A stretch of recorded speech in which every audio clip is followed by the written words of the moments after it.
VR Explore est une expérience d'exploration de monde en réalité virtuelle centrée sur une mécanique de déplacement originale, le grappin. L'utilisateur équipé d'un casque HTC Vive et de ses deux dispositifs de pointage peut utiliser les gâchettes de ses contrôleurs pour tirer des grappins dans la direction qu'il vise et se retrouver attiré vers cet endroit.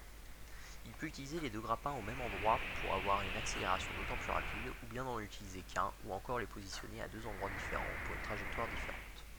Le tout est d'expérimenter.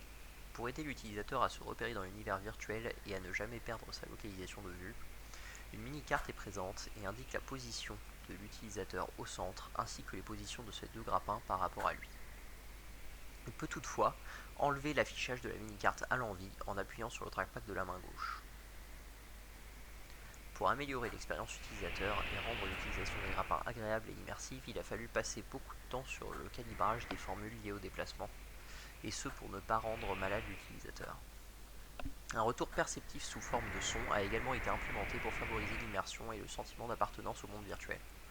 On peut entendre ici notamment que le vent souffle plus ou moins fort en fonction de la vitesse de déplacement de l'utilisateur dans le monde virtuel.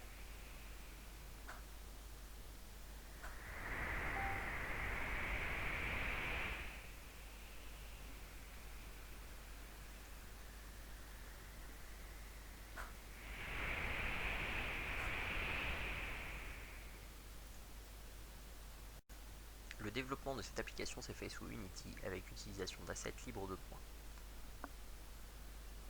On peut voir ici les différents éléments composant un grappin, dont le viseur et la forme que prend l'encre une fois le grappin utilisé. La partie la plus importante du projet correspond au script en C# et en particulier les scripts liés au grappin et à la mini-carte. Dans le script HookChainScript, on trouve les formules liées au calcul des forces à appliquer à l'avatar de l'utilisateur pour générer l'attraction vers le grappin sans rendre malade. Cela représente peu de lignes de code, mais beaucoup de travail d'affinement des formules. Dans le script HookScript, en revanche, on trouve la définition de toutes les interactions possibles dont le lancement des grappins est la plus importante. Il s'agit de définir quelle interaction correspond à quel bouton.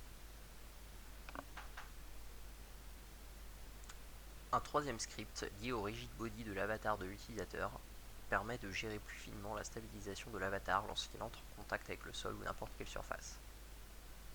Pour ce qui est de la mini-carte, elle est générée à partir d'une deuxième caméra qui se trouve au-dessus du monde et la regarde, puis deux scripts gèrent le passage à une forme 2D de ce qu'elle voit et la synchronisation dans le GameObject qui contient la carte. Dans Minimap-Sync, on trouve aussi nos matrices de rotation qui permettent de gérer l'orientation de la carte pour qu'elle corresponde à la direction du regard de l'utilisateur.